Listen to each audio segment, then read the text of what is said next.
திறமையான ஆக்டர் நீங்கள், ரொம்ப ஹார்ட் ஒர்க்கான ஆக்டர் நீங்கள், ரொம்ப தலை சிறந்த நடிகர் நீங்கள். நீங்கள் வந்து தமிழ் சினிமாவில் ஒரு நல்ல படங்களை கொடுக்கணும்னு எல்லாரும் எதிர்பார்த்துட்டு இருக்காங்க. நீங்கள் ஏன் பண்ணுறதில்ல? பாலிவுட்டில் இருக்க மாதிரியான நெப்போட்டிசம் இதுக்கு காரணமா, இல்லை நல்ல கதைகள் உங்களை வந்து சேராதது காரணமா? இல்லை சார், நெப்போட்டிசம் ஸ்டேஜெலாம் நான் தாண்டிட்டேன் சார். அதெல்லாம் இப்போ இருக்கிற இப்போ இருக்கிற ஜென்ரேஷனில் ஒரு 2 படம் 3 படம் பண்ணவங்களுக்கு வேணால் மேபி இருக்கலாம். நான் ஸ்டார்ட் பண்ண டைமில் சினிமா ரொம்ப ஓப்பனாக இருந்தது. ஆக்சுவலாக வாரிசு நடிகர்கள் வந்து நம்மளை வந்துட்டு போட்டு அழுத்துற மாதிரியான சுச்சுவேஷன்லாம் இங்கே யாருக்குமே இல்லை. அதான் இங்கே இப்போ தமிழ் சினிமாவை பொறுத்த வரைக்கும் வந்துட்டு நீ உழைச்சா உனக்கு காசு, உனக்கு திறமை இருந்தால் நீ ஏறி போயிட்டே இருக்கலாம், இவ்வளோ தான் கணக்கு. ஸோ அதுதான் வந்துட்டு நான் இருந்த டைம்லேருந்து இப்போ வரைக்குமே. ஆனால் அதுதான் பேசிக்காகவே இருக்குது. நான் இல்லை சார், சம்டைம்ஸ் என்ன ஆகுதுன்னா, ஒரு ஸ்டேஜுக்கு மேலே நம்மளே பிடிச்சி இழுத்து போக வேண்டியிருக்குல்ல. அப்படி இருக்கும்போது ஒரு சில நல்ல கதைகள் வருது, ஆனால் அதுக்கு வந்துட்டு சரியான தயாரிப்பாளர் அமைய மாட்டேங்குது. அந்த மாதிரி அந்த கரெக்டான டைமில் வந்துட்டு அந்த 3 டாட்ஸை கனெக்ட் பண்ணும்போது நம்மளுக்கு வந்துட்டு அடுத்த லெவல் போகிறதுக்கான ஒரு வாய்ப்பு கிடைக்கும். அந்த மாதிரி நடக்க மாட்டேங்குது. ஸோ எனக்கு என்ன வருதோ அதை நான் கரெக்டாக பண்ணி போயிட்டுருக்கிறனால தான் வந்துட்டு நீங்கள் சொல்கிற மாதிரி இந்த கேள்விக்கு வந்துட்டு நான் பதில் சொல்ல வேண்டியிருக்கு. என்னென்னா, ஏன் நீங்கள் அடுத்த லெவல் போகலங்கிறதா உங்களோட கேள்வி. ஸோ அது காரணமே இதுதான். என்னென்னா, நம்மளுக்கு ஒரு விஷயம் இப்போ ஃபார் எக்ஸாம்பிள் எடுத்துக்கிட்டிங்கன்னா, நான் ஒரு 2 மாதம் முன்னாடி ஒரு எக்ஸ்ட்ராடனரி ஸ்கிரிப்ட் கேட்டேன். அந்த ஸ்கிரிப்டுக்கு வந்துட்டு ஒரு ப்ரொடியூசர் வந்துட்டு அந்த டைரக்டர் எடுத்துகிட்டு வந்தார். ஆனால் அந்த ப்ரொடியூசருடைய ஆப்ஷன் வேறு ஆர்டிஸ்டாக இருக்குது. புரியுதுங்களா? ஸோ இப்போ இந்த இடத்துல நான் சண்டை போட வேண்டிய விஷயம் என்னன்னு பார்த்தீங்கன்னா வந்துட்டு, அந்த கதையை நான் எனக்கு பண்ணுறதுக்கு அந்த டைரக்டரையும் அந்த கதையும் தக்க வைக்கணும். அதுக்கு நான் என்ன பண்ணணும்? ஒன்று நான் ப்ரொடியூஸ் பண்ணணும், இல்லைனா எனக்கு தெரிஞ்ச யாரையா ஃப்ரெண்ட்ஸை கூப்பிட்டு ப்ரொடியூஸ் பண்ண வைக்கணும். அது முடியுமா? முடியாது. அப்போ அந்த கதை எங்கே போகும்? அடுத்த ஆர்டிஸ்ட்டுக்கு போய் அந்த படம் பெரிய வெற்றி அடையும் போது. ஸோ இப்படியே தான் போயிட்டுருக்கு. அது ஒரு மாதிரி செயினாக போயிட்டுருக்கிறதுனால தான் வந்துட்டு, ஸோ நம்மளுக்கு இருக்கிற விஷயத்த நம்ம அழகாக நம்மளை நம்பி வரவங்கள ரொம்ப அழகாக நம்ம வச்சு நம்ம அடுத்தடுத்த லெவல் போகிறதுக்கு முயற்சி பண்ணிகிட்டே இருக்கணும். அவ்வளோதான் சார், ஒன்றுமே பண்ணவே முடியாது.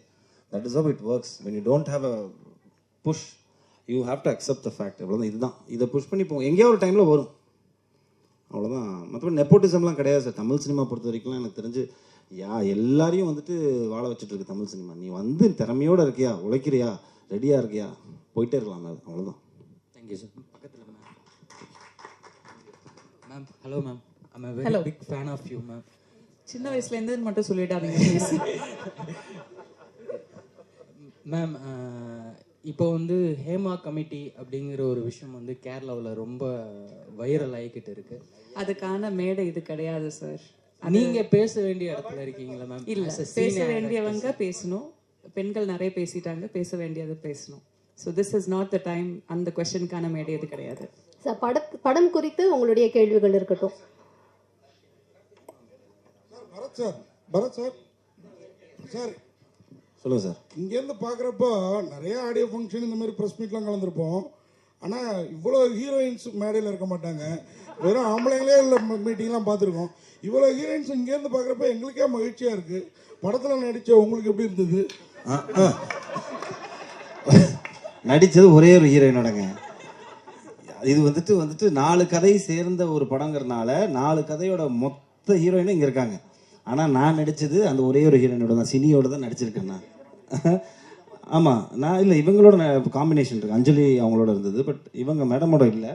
மற்றபடி பவித்ர லக்ஷ்மி அவங்களோட இல்லை. பட் ஆனால் இந்த கதை வந்துட்டு கொஞ்சம் விமன் எம்பவர்மெண்ட் நிறைய இருக்குது இந்த படத்தில். நிறையா விமனுக்கு நிறைய இம்பார்ட்டன்ஸ் இருக்குது இந்த படத்தில். ஸோ அந்த வரைக்கும் எனக்கு சந்தோஷம் தான். பட் நடித்தது ஒரு ஹீரோயினோட தான். அதே மாதிரி பரத் சார், உங்கள் இளமையோட ரகசியம் சொல்லுங்கள். ஏன்னா நான் வந்து 31 வருஷம் ஃபீல்டில் இருக்கேன், ஆனால் கிழவனாவே மாறிட்டேன். நீங்கள் 21 வருஷம் ஆனாலும் அப்படியே இருக்கீங்க, அது எப்படி?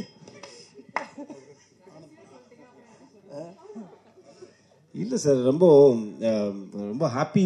இங்கே சந்தோஷமாக வச்சுக்கிட்டாலே போதும் சார். நான் ரொம்ப பேராசை கிடையாது. சினிமாவில் நம்ம அடுத்த லெவல் போகணும்னு சொல்லிட்டு நிறைய யோசிக்கிறது கிடையாது. ஸோ ஆட்டோமேட்டிக்லி நீங்கள் வந்துட்டு இப்போ கண்டென்ட்டான ஒரு சொல்லுவாங்கள்ல, நம்மளுக்கு என்ன இருக்கோ அதை வச்சு நம்ம வந்துட்டு வாழ்க்கையை நடத்தினோம்னாலே ஸ்ட்ரெஸ்ஸுக்கு அதிகம் கம்மியாயிடும். ஸோ புரிஞ்சது. இப்போ நீங்கள் கூட எல்லாமே ஆகலாம். இப்போ கிழவன்லேருந்து திருப்பியும் குமரனா மாறலாம். ஸோ ஸ்ட்ரெஸ் எடுத்துக்காதீங்க. கேப்டன், உங்களுக்கு ஒரு கேள்வி. மேடையில் வந்து மேடத்துக்கு எவ்வளோ அட்வான்ஸ் கொடுத்தேன்னு சொல்லிட்டீங்க, பரத் சாருக்கும் மற்றவங்களுக்கும் எவ்வளோ கொடுத்தேன்னு சொன்னீங்கன்னா நாங்களும் ப்ரொடியூசர் ஆகும்ல?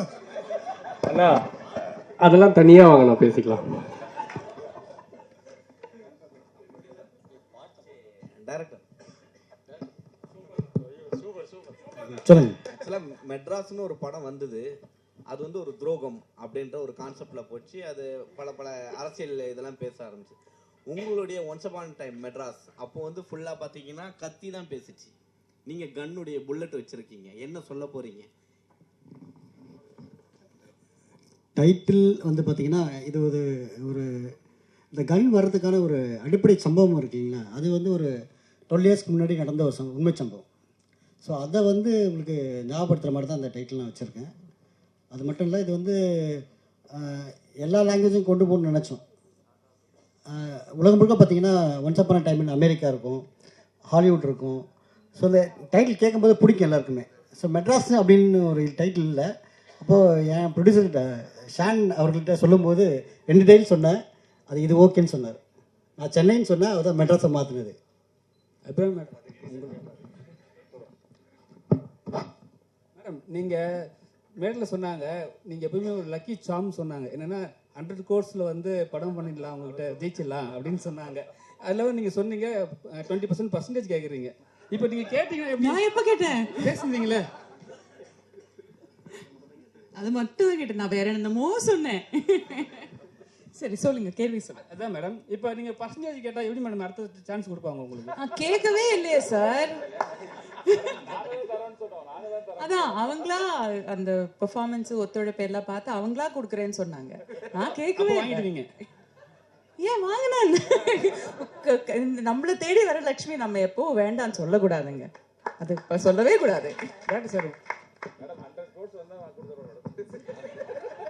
சொல்லுங்க டேரக்டர் சார், இப்போ வந்து ஒரு படத்தில் ஒரு ஹீரோயின் வச்சு பண்ணுறது பெரிய விஷயம்.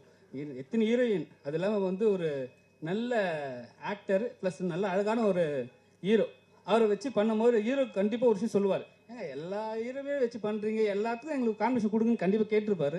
நீங்கள் என்ன சொன்னீங்க? நான் அது மாதிரி எதிர்பார்த்தேன், ஆனால் அந்த மாதிரி எந்த கேள்வியும் எழவே இல்லை. அந்த மாதிரி எந்த கேள்வியும் எழலை. எல்லாருமே சப்போர்ட் பண்ணாங்க. முக்கியமாக பரத் சாரும் ரொம்ப அதை பற்றி கேட்க கதை என்ன சொல்லுதோ அதை மட்டும் பண்ணுங்கன்னு சொன்னார். ஹீரோக்காக எதுவும் பண்ண வேணும்னு சொன்னார். இது பேசிக்கலி ஒரே படத்தில் 5 ஹீரோயின்ஸ் நடிக்கிற படம் இல்லை. இது பக்கத்து வீட்டு கதை, அந்த வீட்டு கதை, அந்த வீட்டு கதைன்னு சொல்லிட்டு 4 வீட்டு கதையோடையும் சேர்ந்து கடைசியில் வந்துட்டு வரும். ஸோ எங்கள் வீட்டுக்கு ஒரு பொண்டாட்டி தானே இருக்க முடியும், அவ்வளோதான். அதோட அம்மிக்கிட்ட உட்காரணும். அடுத்த வீட்டுக்கு வேற ஒரு கதை இருக்கும். ஸோ இப்போ நீங்கள் குழப்பிக்கிட்டீங்க. பரத் சார் ஒரு ஹீரோ இருக்காரு, 4 ஹீரோயின் இருக்காங்களே, எனக்கு எதாவது காம்பினேஷன் தெரியலையாங்கிற கணக்கே வராது. ஏன்னா இது 4 வாழ்வியல் சம்மந்தப்பட்ட ஒரு படம். புரிஞ்சிருச்சிங்களா? 4 பேரோட கதை, அது மொத்தமாக வந்துட்டு ஒரு பிஸ்டலில் மர்ஜ் ஆகும். அபிராம் மேடம், தமிழ் சினிமாவில் இப்போ பேசும்போது பார்த்தீங்கன்னா ஈக்குவாலிட்டி பற்றி சொன்னாங்க. தமிழ் சினிமாவில் பெண்களுக்கு ஈக்குவாலிட்டி கொடுக்குறாங்களா? இந்த மேடை அதுக்கான ஒரு மேடையா? அது எந்த எந்த ஈக்குவாலிட்டிங்கிறது ரொம்ப பெரிய ஒரு வார்த்தை. அது எந்த வகையில சொல்றீங்க?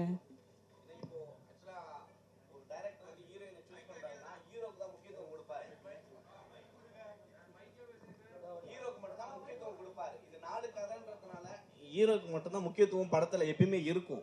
ஸோ ஹீரோயினுக்கு அந்த போர்ஷன் மட்டும் தான் இருக்கும். அதை வச்சு கேட்குறேன். எனக்கு ஐ டோன்ட் நோ, இது இந்த கேள்வி இந்த ஒரு மேடையில் எப்படி பதில் சொல்றதுன்னு தெரியல. இந்த படத்துல பாத்தீங்கன்னா எல்லா கேரக்டருக்குமே அதுக்கான ஸ்பேஸ் இருக்கு. அது ஆண் பெண்கிற வித்தியாசமே கிடையாது. ஒரு டிரான்ஸ்ஜெண்டர் உமன் கூட நடிச்சிருக்காங்க, அவங்களுக்கான ஸ்பேஸ் கூட இந்த படத்துல இருக்கு. ஸோ இந்த படத்தை பொறுத்த வரைக்கும் எல்லா கேரக்டருக்குமான ஈக்குவாலிட்டி கண்டிப்பா இருக்கு. தமிழ் சினிமா ஒட்டுமொத்தமா பேசக்கூடிய மேடை இது கிடையாது. அது நம்ம தனியா ஒரு காஃபி குடிச்சு நம்ம பேசலாம். Fine, thank you. Thank you Bharath sir, ஒரு குடும்பம் ஒரு வீடு தான் அப்படின்னு சொன்னீங்க. ஆனா பக்கத்து வீட்டு மேலேயும் பார்வை விழும் இல்லையா? மாற்றான் தோட்டத்துக்கு தானே மல்லிகை மனம் அதிகம். பார்க்கறதோட நிறுத்திக்கிட்டீங்கன்னா உங்களுக்கும் நல்லது, பக்கத்து வீட்டுக்கும் நல்லது. பார்க்கறதுல தப்பும் கிடையாது. ஃபைன்.